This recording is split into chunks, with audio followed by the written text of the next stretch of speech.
श्री सद्गुरु महाराज की जय। महर्षि में ही सत्संग सुधा सागर से गुरु महाराज का प्रवचन। हर का नासा सबकी आशा। धर्मानुरागिनी प्यारी जनता, मैं जिस विषय को अपने गुरु महाराज से जान पाया हूँ वह आप लोगों को सुनाने आया हूँ। वह विषय खास तरह से ईश्वर की भक्ति है। ईश्वर की भक्ति इसका खास विषय है। जिस चीज की आवश्यकता नहीं हो उसके बारे में कुछ कहना व्यर्थ है। यदि आवश्यकता हो तो कहना भी ठीक और सुनना भी ठीक। किसी देश पर जब शत्रु की चढ़ाई होती है तो उस शत्रु को टालने के लिए अवश्य यत्न करते हैं। अपने देश में हाल ही में यह काम हुआ है। पाकिस्तान की चढ़ाई में बहुत बहादुरी से सैनिकों द्वारा उसको रोका गया। अपनी जिंदगी गंवा गंवा कर उसे रोक दिया और आगे बढ़ा। यह होना बहुत आवश्यक है।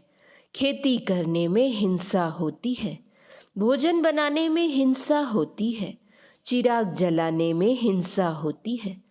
कभी कभी किसान जंगल को जलाकर खेती करते हैं। जंगल जलाने में हिंसा होती है। यह अनिवार्य हिंसा है। आज जितने खेती करने वाले हैं वे यदि अनिवार्य हिंसा को छोड़ दें तो खेती नहीं हो सकेगी। गांवों में कहावत प्रसिद्ध है कि हर का नासा सबकी आशा। हल नहीं चले वैज्ञानिक खत्म हो जाएंगे, बड़े बड़े बहादुर भी खत्म हो जाएंगे। जो असल ज्ञान है वह गुड़ और गंभीर है। उसको जानने के लिए जनाने वाले को बड़ा परिश्रम करना पड़ता है। जैसे बंजर जमीन को उपजाऊ बनाने में परिश्रम करना पड़ता है, अपने मस्तिष्क को भी बंजर खेत की तरह विद्याभ्यास और सत्संग के द्वारा उर्वरा बनाना चाहिए। विद्याभ्यास हो और सत्संग नहीं हो तो फसल अच्छी नहीं होगी। सत्संग के बिना अध्यात्म ज्ञान नहीं होगा। अध्यात्म ज्ञान के बिना विद्या अपवित्र है। संसार में इसका तांडव नृत्य हो रहा है। बड़े बड़े विज्ञान जानने वाले हैं, अगर अध्यात्म से विहीन हैं तो उनसे ऐसा काम होता है जो नहीं होने योग्य है। अध्यात्म ज्ञान के जानने वाले पवित्र काम करते हैं। अच्छे भी मायाधीन होकर भलेपन से चूकते हैं, परंतु भलेपन का खजाना उनके पास मौजूद रहता है, जिससे फिर वे कुमार्ग से सुमार्ग में आते हैं। उनका जब दूसरा जन्म होता है तो वह संस्कार उनसे कभी दूर नहीं होता। इसमें कोई संशय नहीं है। जो ज्ञान ईश्वर भक्ति के लिए अपेक्षित है उसको बहुत जानना है। ईश्वर भक्ति से विहीन लोगों से दुष्ट कर्म अधिक होते हैं। अपने दुखी रहते हैं और दूसरों को भी दुखी बनाते हैं। सब चाहते हैं कि हम बहुत सुखी रहें। सुख इतना कि इसका अंत नहीं। सुख के बाद दुख आवे नहीं।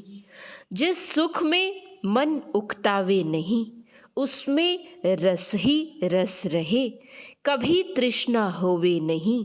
उस सुख को पाने के लिए कोई इंद्रियां समर्थ नहीं। बाहर संसार में इंद्रियों के सुख से सुखी नहीं होते। सांसारिक सुख में कभी तृष्णा का अंत नहीं होता। संसार में जो सुख पाता है उससे कभी कोई तृप्त नहीं होता।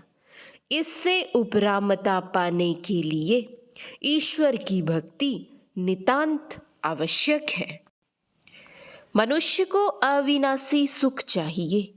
मेरे गुरु महाराज इसी के वास्ते ईश्वर भक्ति का प्रचार करते थे। भक्ति में ईश्वर स्वरूप का ज्ञान अवश्य चाहिए। स्वरूप ज्ञान के बिना वह उस यात्री के समान है जिसे अपना निर्दिष्ट स्थान मालूम नहीं, फिर यात्रा करता चला जा रहा है। इसलिए ईश्वर स्वरूप का ज्ञान होना चाहिए। संसार में सभी वस्तुओं का परिवर्तन होता है और अत्यंताभाव होता है। अत्यंताभाव में कुछ भी नहीं रहता है। यह शरीर जल जाएगा, सड़ जाएगा, अंत में रूप का अत्यंताभाव हो जाएगा। दो प्रकार के नाश होते हैं। संसार में ऐसा देखने में आता है। हिमालय पहाड़ है, कुछ न कुछ उसका अंश झड़ता जाता है। अगर ऐसा कोई आयु वाला हो तो बतला सकता है कि इसमें कितनी बदली हुई। कुछ विद्वानों का कहना है कि हिमालय पहले समुद्र में था।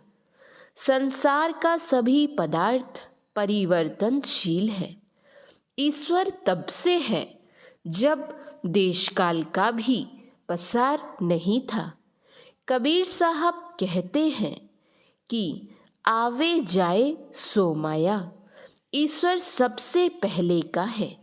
जो सबसे पहले का है वही परम प्राचीन, परम पुरातन, परम सनातन है। यह केवल कल्पना नहीं है। शून्य नहीं होता तो स्वर जगत नहीं होता।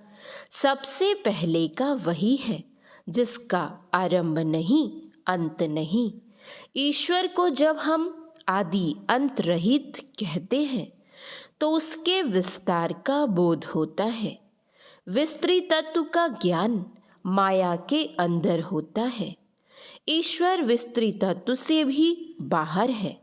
कठोपनिषद में है, वायुयर्थैको भुवनम प्रविष्टो रूपम रूपम प्रतिरूपो बभूव। एक अस्थात सर्वभूतरांतरात्मा रूपम रूपम प्रतिरूपो बहिश्च। प्रकृति के पार का जो स्वरूप है वह हद, बेहद और विस्तृत तत्व से भी परे का है। उसमें ना परिवर्तन होता है और ना अत्यंताभाव। बुद्धि के विचार में यह बात आती है। परमात्मा बुद्धि की शक्ति से परे है। उनके साथ साथ दूसरा तत्व भी है, कोई बता नहीं सकता। वह एक ही एक है।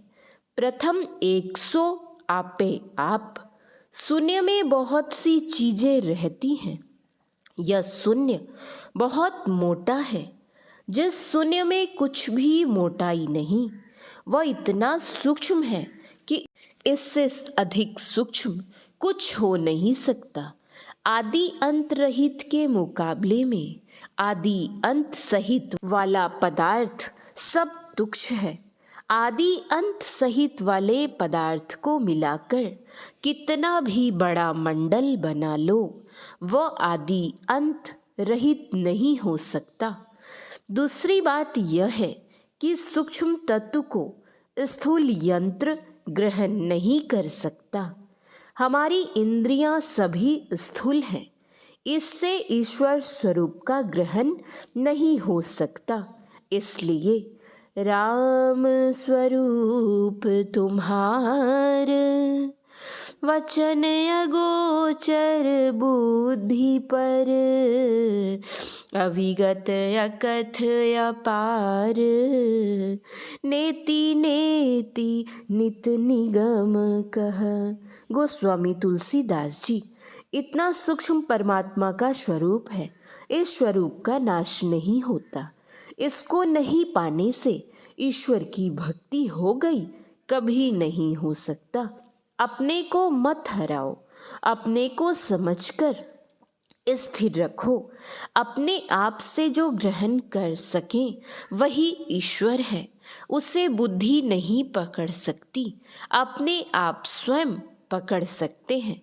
ईश्वर अंश जीव अविनाशी, चेतन अमल सहज सुख राशि। अंश अंशी को अवश्य पकड़ता है। अंश उतना ही सूक्ष्म है जितना परमात्मा। दोनों में जातीयता है। आप स्वयं अपनी सूक्ष्मता के कारण ईश्वर को पकड़ेंगे, अपने को पहचानेंगे। ईश्वर से अपने को पहचानेंगे। जैसे अपनी आँख को अपनी आँख से ही ऐने के द्वारा देखते हैं, इसी तरह साधन भजन द्वारा आप अपने को देखिएगा। आप अपने में ही संतुष्ट होंगे। जो अपने आप में संतुष्ट नहीं, उसको संसार के कोई भी पदार्थ संतुष्ट नहीं कर सकता। इसी के लिए संतों ने सत्संग का प्रचार किया है। श्री सद्गुरु महाराज की जय। यह प्रवचन उत्तर प्रदेश राज्यांतर्गत तरिया सुजान देवरिया में अखिल भारतीय संत मत सत्संग का 59वां वार्षिक महाधिवेशन दिनांक 2/4/1967 ईस्वी के अपराह्नकालीन सत्संग में हुआ था। श्री सद्गुरु महाराज की जय। श्री सद्गुरु महाराज की जय। श्री सद्गुरु महाराज की जय।